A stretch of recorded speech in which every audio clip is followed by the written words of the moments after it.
Guys, तो आज हम लोग 10 क्लास का विज्ञान देखेंगे। पहला चैप्टर रासायनिक अभिक्रिया और समीकरण। ये अभ्यास का जो प्रश्न है, इसमें अभ्यास का जो प्रश्न है उसमें जो 9 नंबर का है, ऊष्माक्षेपी और ऊष्माशोषी अभिक्रिया का क्या अर्थ है, उदाहरण दीजिए। या बोलेगा ऊष्माक्षेपी या ऊष्माशोषी में क्या अंतर है, कुछ भी बोल सकता है प्रश्न, लेकिन ये प्रश्न इम्पोर्टेंट है 2026 के लिए। तो इसका हम लोग हल देखते हैं किस तरह से, ऊष्माक्षेपी और ऊष्माशोषी किस तरह से, और उसका उदाहरण भी देंगे। तो ऊष्माक्षेपी अभिक्रिया क्या है?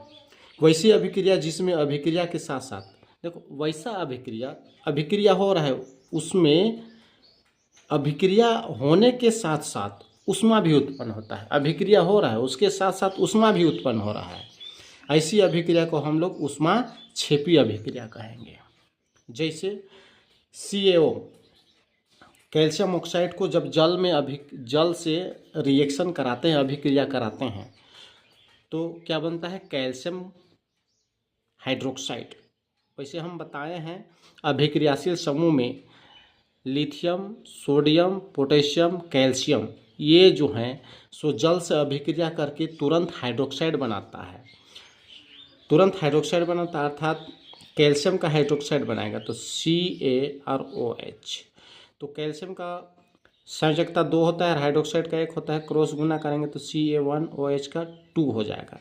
तो लिखेंगे CaOH का होल ट्वाइस। चूँकि OH दोनों में 2 है, एक में करेंगे तो गलत हो जाएगा, इसलिए CaOH का होल ट्वाइस कर देंगे। और इसके साथ साथ बेटा ऊष्मा उत्पन्न होती है। क्या निकलती है? ऊष्मा उत्पन्न होती है। क्या आप बिना बुझा चूना को लाते हैं और वहाँ पर पानी उनी डालते हैं, तो क्या आपको वहाँ से गैस निकलते हुए दिखाई देता है और पानी जो उबलने लगता है, तो जब पूर्ण रूप से उबलने लगता है तो बन जाता है कैल्शियम हाइड्रोक्साइड और उसके साथ ऊष्मा उत्पन्न होती है। और जिसको हम खरीद के लाते हैं वह चूना CaO है। अगला जो है ऊष्माशोषी अभिक्रिया। वैसी अभिक्रिया जिसमें अभिक्रिया के साथ साथ ऊष्मा का शोषण होता है। अभिक्रिया हो रहा है लेकिन उसके साथ साथ किसकी शोषण होता है? ऊष्मा का शोषण होता है। उसको हम क्या कहते हैं? ऊष्माशोषी अभिक्रिया कहते हैं। जैसे CaCO3, ये कैल्शियम कार्बोनेट है। कैल्शियम कार्बोनेट को तब अभिक्रिया करेगा जब उसमें ऊष्मा देंगे। तो अभिक्रिया करेगा बेटा, तो कैल्शियम कार्बोनेट, इसमें ऊष्मा हम देंगे तो जरूर कैल्शियम का ऑक्साइड बनाएगा। चूँकि कैल्शियम एक धातु है, तो कैल्शियम ऑक्साइड बनाएगा तो CaOA। तो कैल्शियम का संयोजकता 2 होता है, ऑक्सीजन का भी 2 होता है, क्रॉस करेंगे तो CA2O2 होगा, यानी 2 कट जाएगा तो बनेगा CaO। उसके बाद क्या बचेगा? उसके बाद बच जाएगा मेरा कौन सा गैस निकलेगा? Carbon dioxide. तो C और O, कार्बन का 4 होता है संयोजकता, ऑक्सीजन का 2 होता है, क्रॉस गुना करेंगे तो C2O4, 2 1 2, 2 2 4, यानी CO2। बेटा आपको दिक्कत नहीं होगी, देख लीजिए CO2 इस तरह से निर्माण होता है। कार्बन का 4 होगा संयोजकता, ऑक्सीजन का 2, क्रॉस गुना करेंगे तो क्या बनेगा? C2O4, 2 1 2, 2 2 4, CO2 का निर्माण होगा। तो इस तरह से बनता है, तो लिखेंगे CO2। अगला जो है प्रश्न हम लोग के लिए क्या है, देखते हैं आगे। अगला प्रश्न, ऑक्सीजन के योग या ह्रास के आधार पर निम्न पदों की व्याख्या कीजिए तथा इसका उदाहरण दीजिए। ऑक्सीजन ह्रास के आधार पर हमको पद जो दिया गया है, उपचयन और अपचयन, ये इंपॉर्टेंट प्रश्न है। क्वेश्चन बोलेगा आपको उपचयन और अपचयन में अंतर स्पष्ट कीजिए, या उपचयन अपचयन किसे कहते हैं उसको बताना है। तो सबसे पहले हम लोग देखेंगे, उपचयन को हम ऑक्सीकरण कहते हैं और अपचयन को अवकरण कहा जाता है। तो उपचयन और अपचयन जो आपके पास जो समस्या करता है कि कैसे इसमें ऑक्सीजन की वृद्धि होती है उपचयन में, और अपचयन में कैसे ऑक्सीजन का कमी होता है, इसको आज हम उखाड़ के रख देते हैं आपके सामने, देख लीजिएगा। आपको बहुत ही आराम और सरल शब्द में बता रहे हैं। तो उपचयन या ऑक्सीकरण क्या है? वैसी रासायनिक अभिक्रिया जिसमें ऑक्सीजन की वृद्धि होती है बेटा, ऑक्सीजन बढ़ जाता है, अभिक्रिया होने के बाद ऑक्सीजन बढ़ता है। आपको पता चल रहा है कि ऑक्सीजन कैसे बढ़ जाता है, हम बता रहे हैं। हाइड्रोजन की कमी होती है, ऑक्सीजन बढ़ता है तथा हाइड्रोजन की कमी होती है, उसे हम उपचयन अभिक्रिया कहते हैं। थोड़ा सा देखिए, हम रिएक्शन लिख चुके हैं, आपको समझा रहे हैं। हाइड्रोजन और ऑक्सीजन दोनों रिएक्शन करता है, अभिक्रिया करते हैं। अभिक्रिया करने के बाद H के साथ O, ऑक्सीजन का 2 होता है संयोजकता और हाइड्रोजन का 1 हो। जब अभिक्रिया करेंगे तो क्या बनेगा, H2O। इधर हाइड्रोजन 2 है, इधर ऑक्सीजन 2 है, तो हाइड्रोजन 2 है, ऑक्सीजन 1 है, इसको आगे 2 कर देंगे तो हाइड्रोजन 4 हो गया, 2 दूना 4, और यहाँ पर 2 करेंगे तो 2 दूना 4।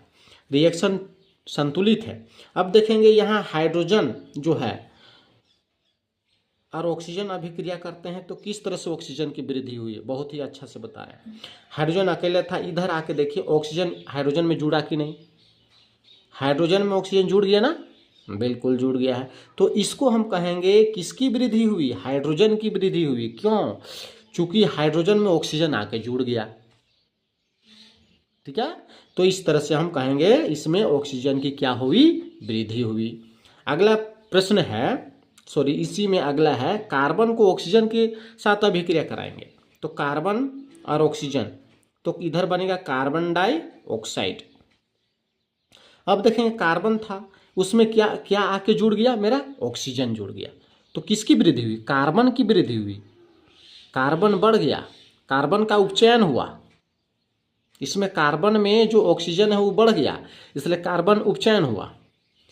तो कार्बन का जो डाइऑक्साइड का अनुसूत्र देख लीजिए, कार्बन का 4 होता है, ऑक्सीजन का 2 होता है, संयोजकता, इसको क्रॉस गुना करेंगे तो क्या बनेगा, C2O4, 2 1 का 2, 2 दूना 4 बेटा, CO2। तो इस तरह से कार्बन डाइऑक्साइड बनता है। अगला प्रश्न है आपके सामने उपलब्ध है, अगला प्रश्न देखते हैं क्या है। अपचयन अभिक्रिया जिसको अवकरण कहते हैं, वैसी रासायनिक अभिक्रिया जिसमें ऑक्सीजन की कमी होती, ऑक्सीजन इसमें कम हो जाएगा और हाइड्रोजन की वृद्धि होगी, ऑक्सीजन कमी होगी और हाइड्रोजन की वृद्धि होगी, उसे अपचयन अभिक्रिया कहते हैं। उसे क्या कहते हैं, अपचयन अभिक्रिया कहते हैं। तो अपचयन अभिक्रिया किसको कहते हैं, जिसमें हाइड्रोजन की क्या होती है, वृद्धि होगी और ऑक्सीजन की कमी हो जाएगी। रिएक्शन, 2 रिएक्शन ले लिए हैं, दोनों रिएक्शन का देखिए हम समझा रहे हैं। इसमें देखो कॉपर ऑक्साइड था, कॉपर ऑक्साइड में ऑक्सीजन आके जुड़ गया बेटा, कॉपर ऑक्साइड में ऑक्सीजन आके जुड़ गया है, इसका मतलब है कि कॉपर इसमें बढ़ा हुआ है। अब इधर कॉपर ऑक्साइड के साथ अगर हाइड्रोजन को रिएक्शन कराते हैं दोनों को तो क्या बनेगा, ये प्लस है, ये भी प्लस है, ये माइनस है, प्लस है, ये माइनस है। तो हमेशा यहाँ पर कॉपर के साथ हाइड्रोजन अगर रिएक्शन नहीं करेगा, ऑक्सीजन के साथ मिलेगा तो कॉपर इधर अलग हो जाएगा और इधर ऑक्सीजन जाके जुड़ेगा इसमें, तो क्या बन जाएगा, जल। तो लिखेंगे कॉपर अलग हो जाएगा बेटा, कॉपर अलग हो जाएगा और इधर आके जल बन जाएगा। आगे देखते हैं इसमें क्या है, इसमें कॉपर में जो ऑक्सीजन था, ऑक्सीजन का क्या हुआ, ह्रास हो गया, कमी हुआ, किसमें वृद्धि हुई, हाइड्रोजन में, हाइड्रोजन बढ़ गया, तो कॉपर में कमी आ गई और हाइड्रोजन में वृद्धि हो गई। तो इस तरह से हम कह सकते हैं इसमें ऑक्सीजन का क्या हो गया, कमी हुआ। आगे H2O जो है, H2O जो है इसमें ऑक्सीजन आके पहले से जुड़ा हुआ है, यानी इसकी वृद्धि हुई है। अब इसमें विद्युत धारा बहाएंगे तो का दोनों अलग हो जाएगा, जल को तोड़ने के लिए विद्युत धारा बहाना होता है, तो H2+O2 हो जाएगा। अब क्या है, इधर हाइड्रोजन 2, ऑक्सीजन भी 2 है, तो इसको 2 करने के लिए आगे 2 कर देंगे तो हाइड्रोजन 4 हो जाएगा, इसमें भी 2 कर देंगे तो ये भी 4 हो जाएगा। तो इस तरह से दोनों साइड बराबर हो गया। इसमें ऑक्सीजन जुड़ा है इसलिए इसकी वृद्धि है, लेकिन जब विद्युत धारा दबाएंगे तो हाइड्रोजन और ऑक्सीजन टूट जाएगा। अब देखेंगे बढ़ा हुआ था इसमें घट गया, तो ऐसा स्थिति में हम क्या कहेंगे, ऑक्सीजन की क्या हुई, कमी हो गई। हाइड्रोजन में ऑक्सीजन जुड़ा था, बढ़ा हुआ था, रिएक्शन के बाद कम हो गई, इसको हम कहेंगे ऑक्सीजन की कमी हुई। तो आपको समझ में आ गया होगा। धन्यवाद।